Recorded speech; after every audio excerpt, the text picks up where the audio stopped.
একটা রাজনৈতিক দলের নাকি ফেক আইডিয়া আছে 40 থেকে 50 লাখ, শুধু গুজব, মিথ্যা আর অপপ্রচার চালানোর লাগে।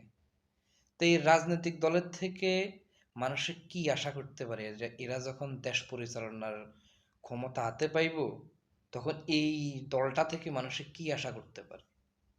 মানে আপনি কি মনে করেন যে এই ফেক নিউজগুলোর কারণে বাংলাদেশে এখন একটা রাজনৈতিক দল আরেকটা রাজনৈতিক দলের নেতার করে পাইতেছে না যে ছিঁড়ি খাই ফেলাইতো, শুধু ফেক নিউজের কারণে?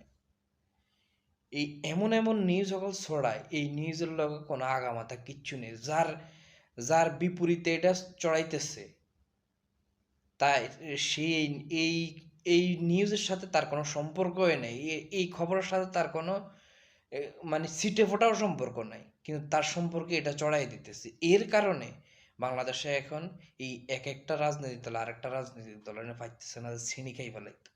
এই পরিস্থিতি মানে মারমুখী অবস্থা।